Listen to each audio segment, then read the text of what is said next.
Daniel 8, verset 11, parle d'un sacrifice perpétuel qu'une corne enlève au chef de l'armée. Les symboles bibliques sont toujours chelous.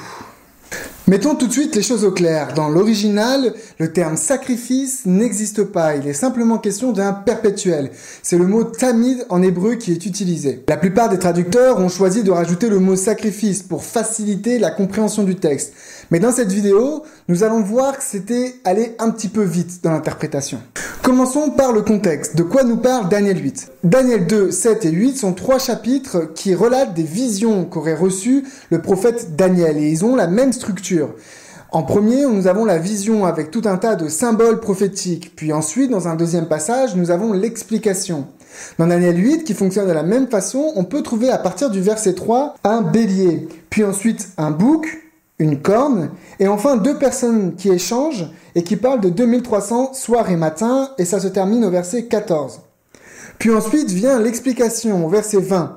Verset 20, on nous parle d'une explication sur le bélier, puis les versets 21 et 22 nous parlent du bouc, les versets 23 à 25, les versets 23 à 25 nous parlent de la corne, et ensuite les versets 26 traitent de la vision des soirs et des matins, des 2300 soirs et matins. Le verset 11 se trouve dans le passage qui concerne la petite corne du verset 9 au verset 12. Autant dire tout de suite que c'est pas le passage de la Bible le plus simple à comprendre, tant du point de vue de la forme que du fond. L'interprétation populaire, classique, courante de ce que ce perpétuel, ce sacrifice perpétuel, c'est de dire qu'il s'agit du ministère d'intercession de Jésus-Christ.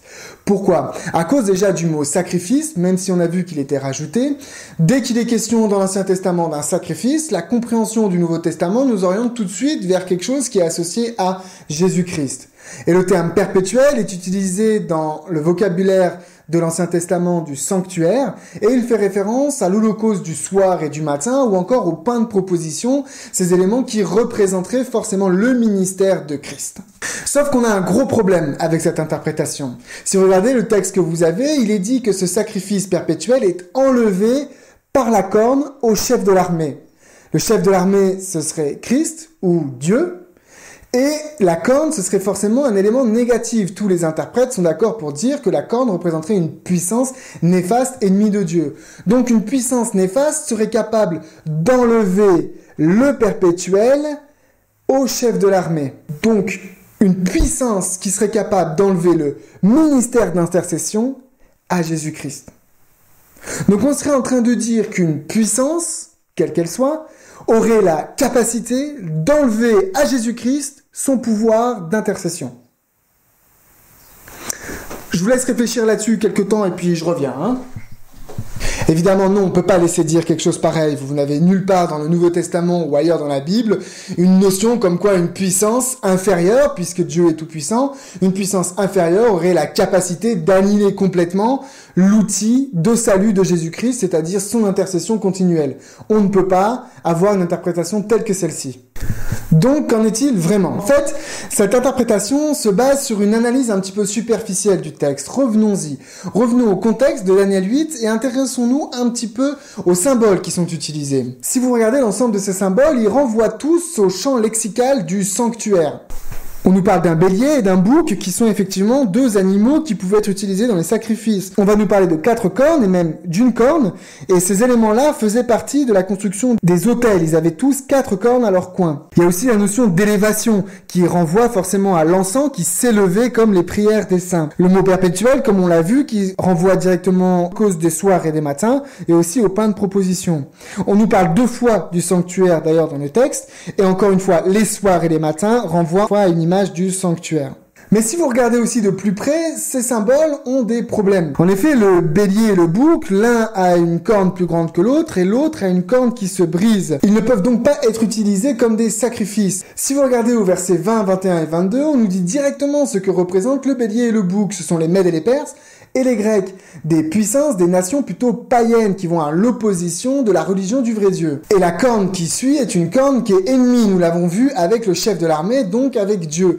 Ces éléments représentent donc des éléments négatifs. D'ailleurs, au verset 14, il est question de purifier le sanctuaire, sous-entendant que les éléments précédemment évoqués sont des choses impures et non pas pures. Il n'y a pas de raison que le mot tamid, que le perpétuel, fasse alors exception dans cette suite d'éléments négatifs, qu'il soit le seul qui devienne d'un coup positif, qui représenterait Jésus-Christ. Revenons d'ailleurs précisément à ce verset 11, avec ce mot tamid.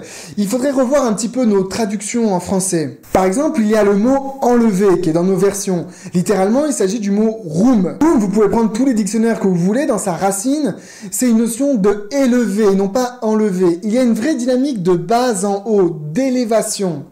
Si ça vous intéresse, je vous mets dans les liens un mémoire qui a été fait sur l'ensemble du vocabulaire de Daniel 8 et vous pourrez voir dans le détail l'ensemble des verbes, des conjugaisons, des mots qui ont été utilisés et le sens qu'il faudrait leur donner réellement. Il est donc question d'un mouvement d'élévation et non pas de suppression. D'ailleurs, dans l'original, il est question d'enlever à quelqu'un. Ce quelqu'un, c'est le chef de l'armée. Sauf que dans l'original, il y a un petit mot qui dit de lui-même. C'est-à-dire, c'est d'abord un mouvement d'élévation, mais de lui-même. C'est-à-dire que ce perpétuel, sa situation originale, elle n'est pas auprès du chef de l'armée. Sa situation originale, elle est auprès de la corne. Le texte est en train de nous dire que la corne élève d'elle-même, depuis elle-même, quelque chose contre le chef de l'armée. Elle élève le perpétuel contre le chef de l'armée. Le perpétuel devient un élément qui appartient à la corne, non plus au chef de l'armée, et c'est un élément au contraire qui vient agresser le chef de l'armée. Ce perpétuel d'ailleurs, on a vu tout à l'heure qu'il était censé représenter des éléments liés au sanctuaire. C'est pas tout à fait exact. Dans au moins un tiers des occurrences, sinon plus, dans au moins un tiers des occurrences, le mot perpétuel n'a aucun autre sens que celui de continu et n'a aucun rapport avec le sanctuaire. Encore une fois, dans le lien, je vous mettrai un lien vers un travail qui a été fait avec l'ensemble des occurrences de ce mot-là pour que vous puissiez vous rendre compte par vous-même. Si on devrait retraduire le texte, ça donnerait plutôt quelque chose comme ça. La corne grandit jusqu'au chef de l'armée. Depuis elle-même, elle éleva le perpétuel. La corne grandit au chef de l'armée, depuis elle-même, elle éleva le perpétuel. C'est donc un élément négatif et qui appartient à la corne, non pas au chef de l'armée. Donc, de quoi s'agit-il? Remarquez qu'au verset 4, 8, 9, 10 et 11, on utilise un mot en hébreu qui se dit gadal. Gadal, ça signifie grandir, mais ça appartient aussi au champ lexical de l'orgueil, de l'exaltation et de l'exaltation de soi. C'est un petit peu ça l'environnement de ce texte-là. Il est question d'exaltation et d'opposition avec Dieu. Associé à cela, on trouve un champ lexical lié à la religion, au sanctuaire. On peut donc dire qu'en fait, Daniel 8, c'est la représentation sous symbole d'une sorte de contrefaçon religieuse face à la vraie religion du vrai Dieu. Et dans cette contrefaçon générale, on va trouver un élément qui est le perpétuel, lui aussi une contrefaçon. Il s'agirait donc de la contrefaçon finalement du ministère d'intercession de Jésus-Christ. Si le ministère d'intercession de Jésus-Christ, c'est le travail continuel de Jésus dans le sanctuaire céleste, je vous invite à vous rendre dans l'Épître aux Hébreux pour en savoir plus sur ce travail d'intercession et le ministère de Christ dans le lieu très saint. Donc s'il est question d'une contrefaçon du ministère d'intercession de Christ, il ne s'agit rien d'autre que du travail continu de l'ennemi, de Satan, sous sa forme religieuse. C'est pour ça que certains interprètes ont été jusqu'à parler du paganisme. L'Ancien Testament nous parle souvent d'idolâtrie, c'est-à-dire de ce combat constant qu'il y a eu avec le peuple d'Israël pour qu'il n'aille pas vers d'autres dieux, mais qu'il reste fidèle au seul vrai Dieu, pour qu'il n'aille pas vers l'ensemble des éléments religieux des autres dieux, les sacrifices des enfants, la justice par soi-même, etc., mais qu'il s'attache à la justice offerte par Dieu, par Christ en l'occurrence, à travers l'agneau. Et d'ailleurs, le premier des 10 commandements n'est rien d'autre que « Tu n'auras pas d'autre Dieu devant ma face ». CQFD. Je vous remercie d'avoir regardé cette vidéo. Si elle vous a plu, un petit like, un petit pouce en l'air. N'hésitez surtout pas à partager cette vidéo via les réseaux sociaux et à nous retrouver sur notre page Facebook. Je vous invite aussi à laisser des commentaires pour continuer le débat. Alors encore une fois, le perpétuel, c'est loin d'être un élément indispensable dans le plan du salut. Soyez modérés dans vos réactions.